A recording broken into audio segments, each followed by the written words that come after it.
Quiet on set, stand by. All right, stand by. Hi, my name is Afia Owusu. Alicia Sitz. Jen Sabella. Stephanie Lulay. I am the Director of News and Local Content and the Executive Producer of On the Block. I'm the Supervising Producer for On the Block. I am co-founder and executive editor. I am co-founder and executive editor of Block Club Chicago. Today, we will do promos. I created this show to connect with the community. Block Club Chicago is such an amazing news organization that has street-level reporting.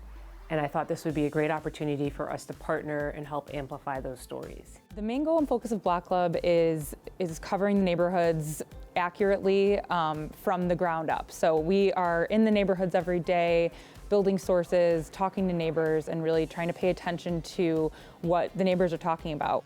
A traditional newsroom is focused on beats like cops, courts, education.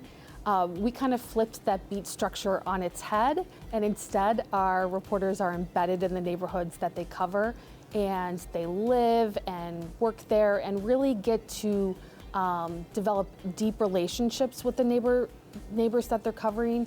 Block Club is at O'Hare today, but not the catch-up flight. We actually just met. I've been in this industry 17 years now, and it's always been, you just say the latest news and you go.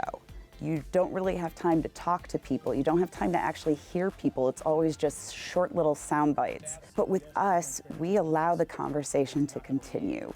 One of the most amazing aspects of what we do is that we have this unique ability to tell people's stories. It's an extreme responsibility when we follow someone around and learn about what they're doing to help the community, to help Chicago, and just to enrich other people's lives. It's like the biggest luxury ever. I even just remember seeing the first episode and Razor Red, the Near West Side Barber. I got a slogan that I say, when you look good, you feel good. And when you feel good, you can accomplish anything. Seeing his story told in such a beautiful way was truly incredible. It was exciting, it was colorful, it was refreshing that it spent more time on stories that normally would get a 3-second blip. You're able to go a little bit deeper on the block. It feels more Chicago to me than what I see on other TV news channels, which is mostly crime coverage.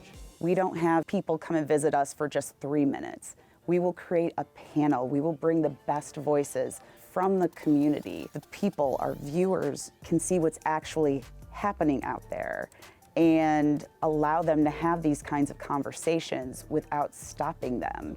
And that allows people to also feel more comfortable with us. It allows the viewer to feel like they're involved in the conversation. It's about the investment in the futures of our young people, and we can hold both things. Yep, like it. Let's talk about your We relationship. were creating this show towards the end of the pandemic lockdown, so it was really hard to connect with people. So our pilot was done on Zoom, and we were able to take John and Brandon and shoot around Chicago, but we were all masked, and we had to be very intentional about everything. So the pilot looks very different than what we are showing you today. When he was on the court, former Chicago Bulls star Joakim Noah was The selfies were created with the idea of transitioning from social media and television. What's so much fun about those is we wanted to be able to share stories in short little clips like people usually digest when they're on social media. Almost every day is offered prime weather conditions for mosquitoes.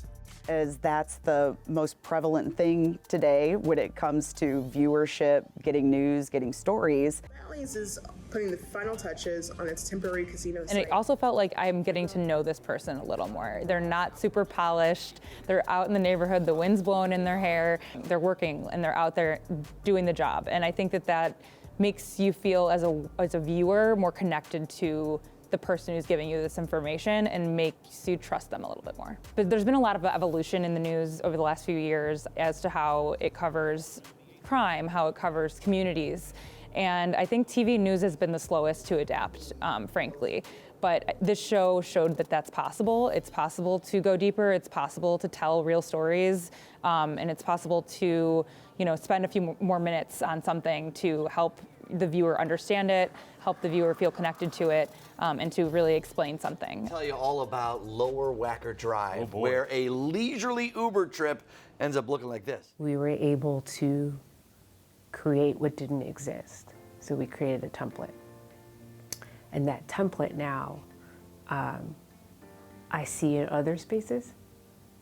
And so I take joy and pride in that. I hope that people take away from this show that they should love their neighbor and that they themselves have an important role and power and ability to make Chicago a better place. There's some kind of connection. You feel connected to someone then. I will honestly look back at this time as one of the best that I've had in life because I've had a great team. So it's not just seeing the show on TV, it's seeing how the people have come together and how they've grown, and then knowing that they all know they're a part of that. It's never been my show, it's always our show.